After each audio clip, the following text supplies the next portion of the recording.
Hello Year 10 and welcome to Remote Learning Task 11.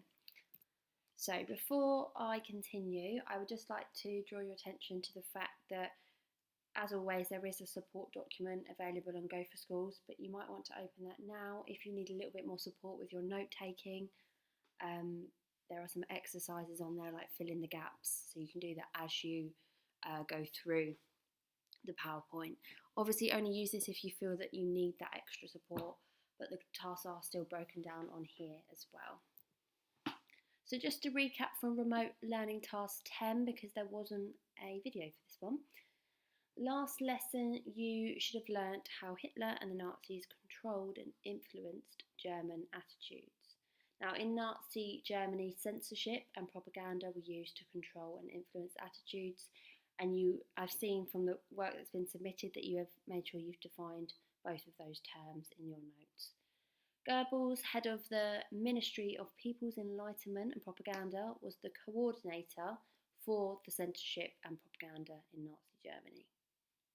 Nazi control and influence of attitudes was exerted through media, rallies, sport, for example, the Berlin Olympics in 1936.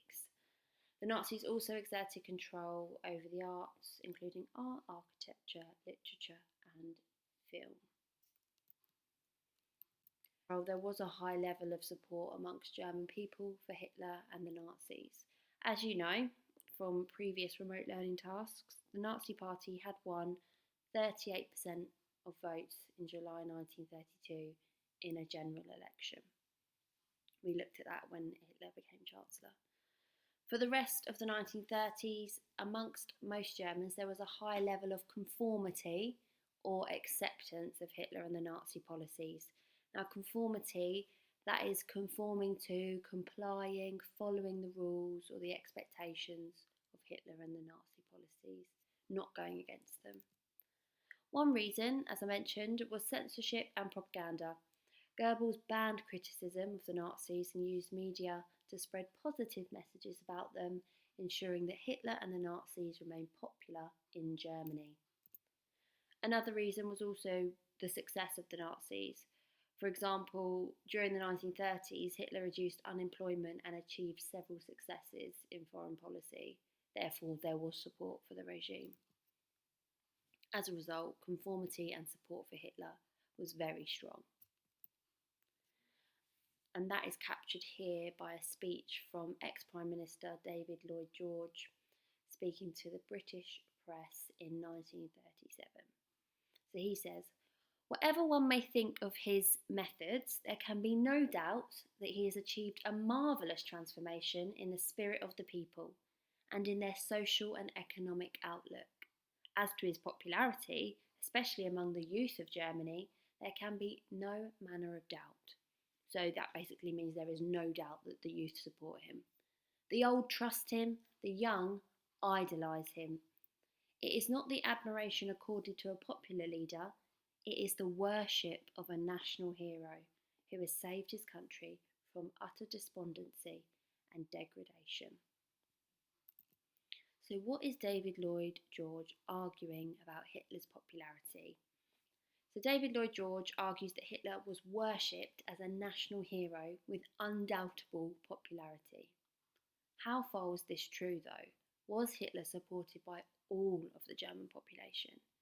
Did he face resistance or opposition? There was some resistance and opposition to the Nazis. Now, resistance means refusing to support something or speaking out against it. Opposition is actively working against something in order to remove it, to destroy it. For example, some Germans disagreed with the banning of political parties and trade unions and the persecution of Jews. Some even spoke out against it, so that's resistance. However, few people actually opposed the Nazis and tried to stop them. Which leads me to today's question: how did people resist and oppose the Nazis? So jot that down, pause the video and make sure you have written these definitions down for resistance and opposition.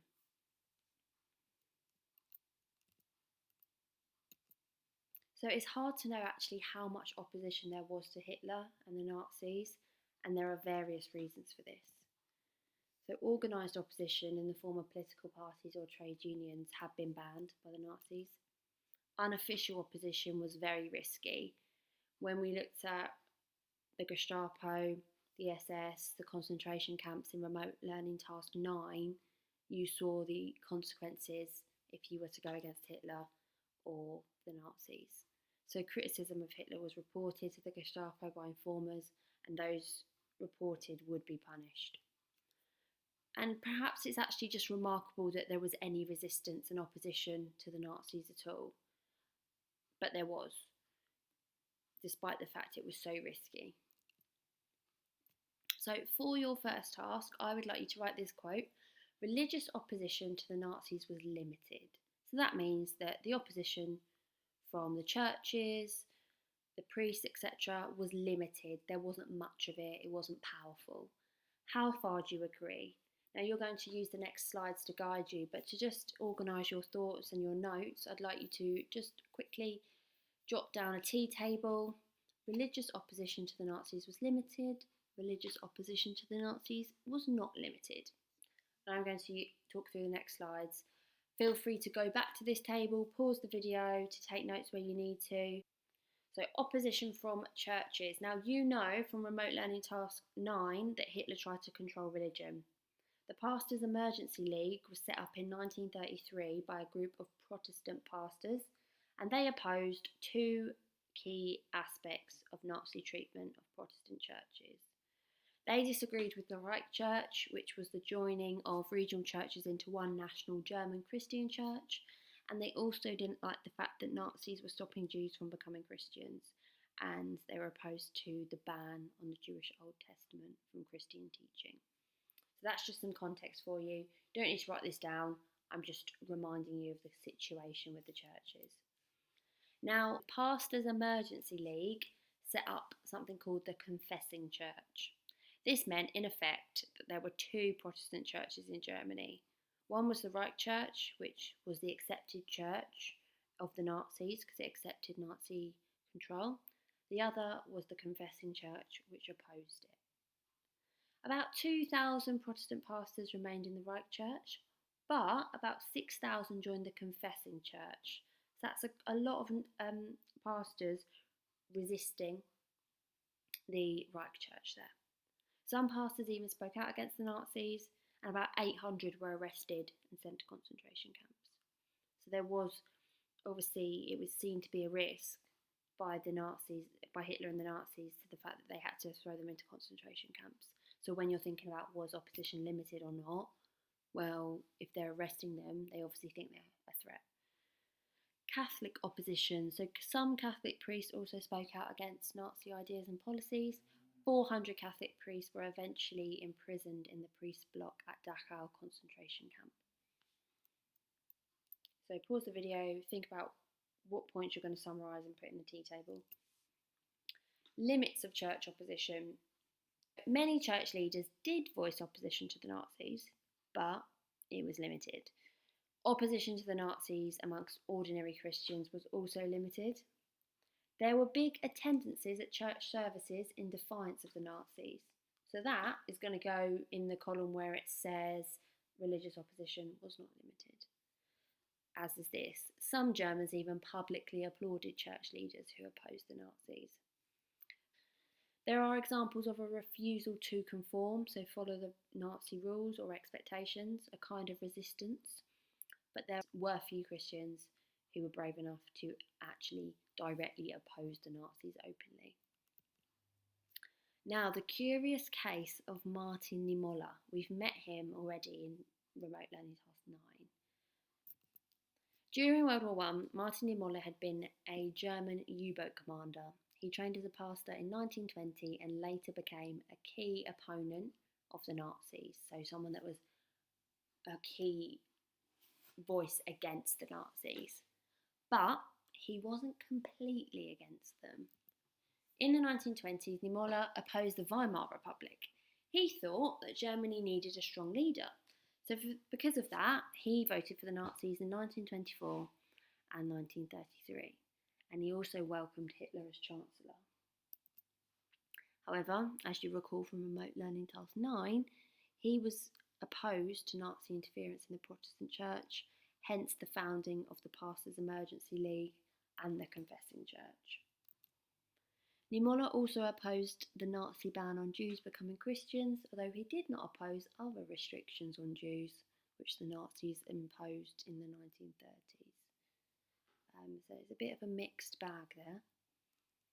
Think about where you might want to listen to this slide and then the next one before you summarise the points about Niemöller in your table. But in 1934, Niemöller discovered, as a critic of the Nazis, that his telephone had been bugged by the Gestapo. He began to realise that the Nazi regime was a dictatorship which should be opposed. So because of that, he spoke out against them more and more, opposing their policies, and as a result, he was repeatedly arrested between 1934 and 1937. In 1937, he was arrested by the Gestapo and charged with treasonable statements, so that's statements which go against the Nazi state. He was found guilty in 1938 and imprisoned in solitary confinement in Sachsenhausen, which is a concentration camp. Niemöller continued to have mixed feelings about the Nazis, and even after being thrown into a concentration camp in 1939 with the declaration of World War II, he asked if he could be released to fight for Hitler and Germany. He was later transferred to Dachau, where he remained until the end of the war, which is also a concentration camp, and then he was freed. So think about where you might place Niemöller and what he did on either side of your table. So you might say that him supporting Hitler and then him not being totally opposed to the restrictions on the Jews, and then his willingness to fight for Hitler shows a limitation of religious opposition. But then again, he is speaking out against the dictatorship. So it's a bit of both, that one. This was written by Martin Niemöller. It was a lesson he used frequently in his sermons and speeches, and he used it to condemn church leaders who did little to speak out against the evils of Nazi Germany in the 1930s, and it is quite powerful. First they came for the socialists, and I did not speak out because I was not a socialist. Then they came for the trade unionists, and I did not speak out because I was not a trade unionist. Then they came for the Jews, and I did not speak out because I was not a Jew. Then they came for me, and there was no one left to speak for me. So you might want to reflect on that and think about what is the lesson, what is the meaning. So back to the table. Feel free to rewind the video, go through the different points and work out how you're going to summarise them for task 1 in your T table. Now we're going to move on to opposition from the young, from the youth. In the 1920s, Hitler had developed sections of the Nazi Party which were especially for young people, like the Hitler Youth and the League of German Girls. After he became Chancellor, Hitler expanded the Nazi Youth programme, and eventually all young people were expected to join these groups. Most young people conformed, but some young people were opposed to these Nazi youth groups. And here is a source, and it is a young man describing the activities and atmosphere at a Hitler Youth camp in 1938. We hardly had any free time. Everything was done in a military way, from reveille, early morning bugle call, first parade, raising the flag, morning sport and ablutions, through breakfast to the scouting games, lunch and so on into the evening. Several participants left the camp because the whole slog was too stupid for them. Comradeship was poor and everything was done for command and obedience. So this young man is clearly resentful of the fact they don't have any free time, and it's so militaristic, this youth group. And they're meant to be obedient and follow commands. It's not like a fun group you're going to. Some German youngsters also objected to Nazi social policies. For the Nazis, everything, including industry, agriculture, education, was organised for the good, for the benefit of the state, of the government. Now, people had no freedom of choice. And this put off a lot of young people, especially if they're going through like a little rebellious phase where they wanted their own freedom. They resented the social policies and the lack of freedom of choice. So as a result, alternative youth groups were formed in defiance of the Nazis to resist the Nazis. The best known were the Edelweiss Pirates and the Swing Youth. So, I would like you for task 2 to list 3 reasons why some young Germans preferred to set up their own youth groups rather than attend Hitler Youth or the League of German Girls. You may wish to use a quote from the source on slide 16 to support one of your reasons, or you might want to just open the support document and see what reasons have been identified there if you're struggling. We are going to do a massive table for, well, it's not going to be that big, probably just a whole page or a double page if you've got your history book, for task 3, where we're going to look through the different features of the alternative youth groups, the rebellious groups. So you can either draw this now and then fill it in as I go through, or you can wait, listen to what I've got to say, and then draw it, because you might be thinking, oh, I don't know how much space I'm going to need. It's completely up to you, but pause the video, go back, whatever suits you. So we're going to start with the Edelweiss Pirates. The Edelweiss Pirates emerged in the late 1930s in working class districts of big German cities. Local groups called themselves the Travelling Dudes from Essen or the Navajos in Cologne. They used their symbol of the white Edelweiss flower to show their allegiance to the Edelweiss Pirates. The pirates consisted of teenagers, both boys and girls, but mainly boys, who resented military discipline of the Nazi youth groups and the general lack of freedom in Nazi Germany. So this is going to feature in your style, because you might say they wore the Edelweiss flower, the members with the age, the teenagers, boys and girls, but mainly boys, and then the location, big German cities, the working class districts though, and then you might want to give the examples of the Travelling Dudes and the Navajos, and then aims or beliefs, well, they hate the military discipline and the general lack of freedom. Stressing their own freedom to choose, the boys wore their hair longer and copied styles of clothing they saw in America, often opting for white or check shirts and white socks. Now, if you Google pictures of them, you might think, well, they've not got long hair, but they're wearing it longer than was expected at that time, or was the norm at that time. In the cities, they hung around on street corners where they were difficult for the Gestapo to distinguish from any other young group. If the pirates came across any Hitler Youth, they would taunt them or sometimes even attack them. To break away from adults and Nazi restrictions, the pirates went on long hikes in the countryside. When they got there, they pitched tents, sang parodies of Hitler Youth songs and told jokes, sometimes mocking the Nazis. So here you have evidence of their style, their actions. So that could be used now to fill in this part of the table. The threat rating, you might want to wait until the end once I've looked at both groups. The Swing Youth. So the Swing Youth were mainly teenagers from wealthy middle-class families located in big towns, especially Berlin, Hamburg and Kiel. They admired American culture, such as American clothes, films and music. So they're their beliefs. As they were from wealthier families, they often owned record players and played records illegally imported from America. Their favourites were swing bands like Glenn Miller Orchestra. They liked to gather together, usually drinking alcohol and smoking, to listen and dance in groups, and a favourite dance was the jitterbug. Gradually, They began to organise illegal dances. These were attended by up to 6,000 young people. Some youngsters preferred a different type of American music, jazz, made popular by black singers and musicians such as Louis Armstrong. German followers of jazz were called the Jazz Youth. Heinrich Himmler, the leader of the SS, said that any young people who listened to jazz music should be beaten, given the severest exercise, and then put to hard labour.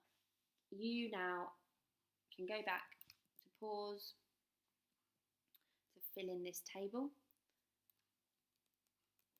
But the last two columns are going to be supported by what I'm going to talk about here.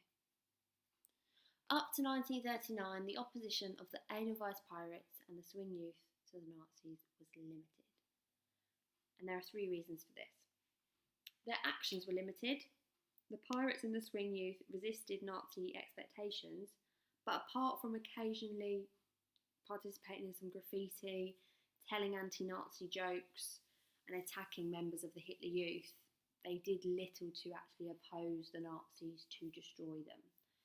It was only after 1939, when World War II disrupted German society, that the pirates began to take a more opposition approach and made physical attacks against the government. Their motives were also limited. The opposition of these alternative youth groups to the Nazis is mainly cultural, concerned with clothes, music and behaviour, rather than political. The pirates and the swing youth wanted freedom from Nazi controls, but they're not a political opposition as such.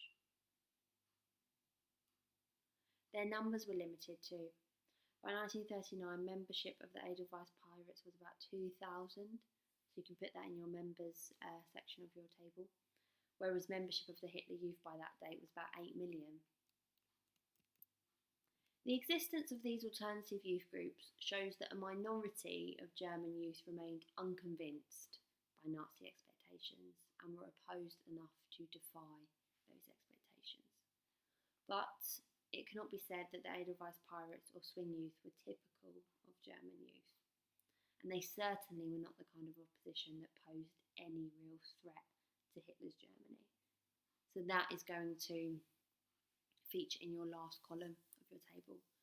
What I would say though is that there is a clear, I wouldn't just say that Edelweiss pirates and swing youth score the same, because as I mentioned before, the Edelweiss pirates did begin to attack the government a bit more after 1939. So there is a difference there. So we've looked at opposition amongst the young, opposition amongst the churches, but there are just a few others that I want to quickly summarise for you.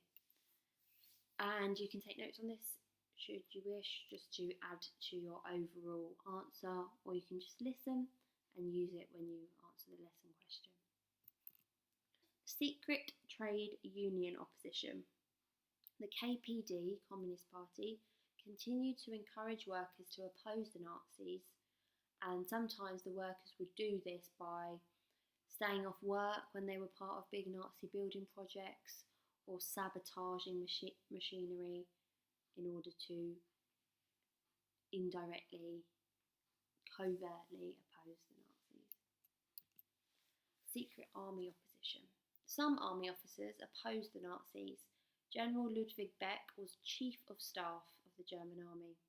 In 1938, he tried to get fellow officers to arrest Hitler. He even sent a letter to the British saying that the German army wouldn't fight if Britain attacked Germany. Beck led plots to kill Hitler in 1943 and 1944. So there is a direct example of opposition there, because they're trying to destroy or remove something. Secret political opposition. In 1933, the Social Democratic Party printed an opposition newspaper, the Red Shock Troop, which had a circulation of 3,000 copies, which is pretty impressive considering the Nazis destroyed all other political parties and their newspapers.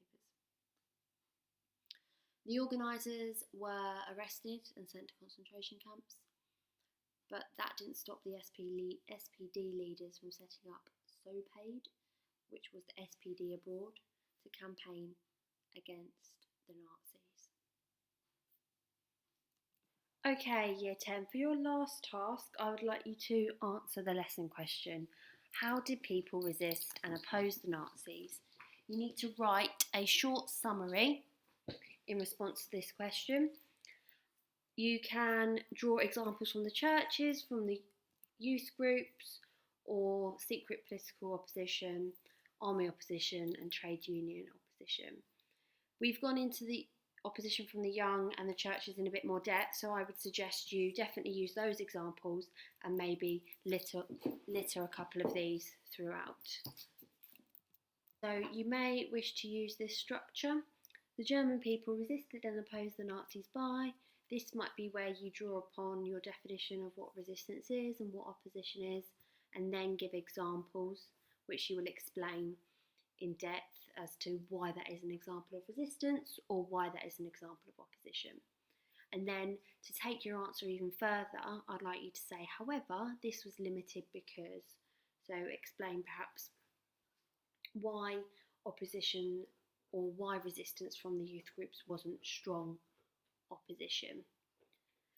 Then, if you turn to Go for Schools again, there will be an extra challenge for you to look at another group in a bit more depth. There's a really interesting group, the White Rose group. Thank you for listening, Year 10.